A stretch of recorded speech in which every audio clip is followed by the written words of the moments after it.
Je parlais récemment en story des différents événements astronomiques qui vont très bientôt se passer, tels que l'équinoxe, la pleine lune du 17 ou du 18 septembre en fonction de là où vous êtes, de la saison des éclipses et d'une éruption solaire aussi qui s'est passée très récemment.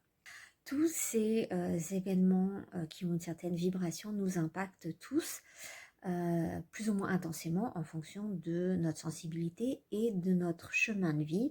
Et on m'a posé cette question concernant les animaux, puisque j'évoquais également le fait que les animaux, eux aussi, ils sont comme nous, ils sont plus ou moins impactés.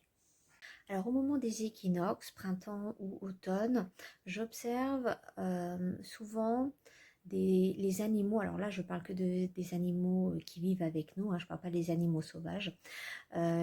J'observe un changement de comportement. Quand on passe à l'équinoxe d'automne, ça peut être plus souvent un ralentissement de l'organisme, un peu plus de léthargie, les animaux ont tendance à dormir plus, surtout les animaux plus âgés. L'équinoxe de printemps, on est plus là un réveil de l'organisme, donc il y a une vitalité qui peut être plus apparente. Alors concernant la saison des éclipses, cette saison des éclipses qui débute avec le 18 septembre, c'est une saison des éclipses qui est quand même assez prononcée dans le fait qu'elle a une vibration profonde de renouveau, de commencement, mais aussi de fin. Chaque saison des éclipses a un thème et voilà, donc pour cette saison-ci, on est beaucoup dans ce thème de renouveau, mais aussi de fin. Donc, la saison des éclipses, ce sont en général des portails dont la portée dure environ 6 mois. Et j'observe souvent, et je le vois aussi pour les humains, que les animaux utilisent ces portails-là en général pour partir, pour quitter leur corps pour mourir. Ça peut être plus prononcé avec cette saison des éclipses ici. Donc on peut potentiellement voir plus d'animaux qui partent, mais aussi donc forcément aussi plus d'humains qui partent aussi. Lors des pleines lunes, on peut observer chez nos animaux, encore une fois, tout comme nous chez les humains, de la nervosité ou aussi de l'excitation.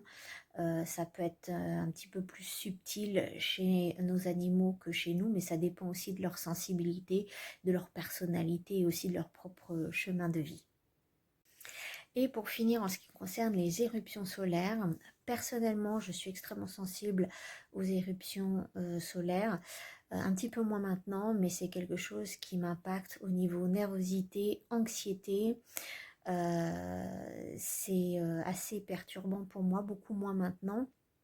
Mais les éruptions solaires, ça crée vraiment des changements dans le champ électromagnétique de la Terre. Donc ça vient perturber la relation que nous tous, et les animaux y compris, ont avec le champ magnétique de la Terre. Donc ça peut se traduire également chez les animaux par des perturbations au niveau de l'ancrage. Donc ça peut générer un petit peu plus d'anxiété que d'habitude. Le fait de perdre un petit peu ses repères, peut-être de l'apathie, aussi un petit peu de léthargie, ou d'autres animaux au contraire peuvent être un petit peu plus dans la nervosité. Tout ça encore, ça dépend de la personnalité de l'animal. Dis-moi si toi aussi tu observes des changements de comportement chez ton animal en fonction de ces différents événements astronomiques.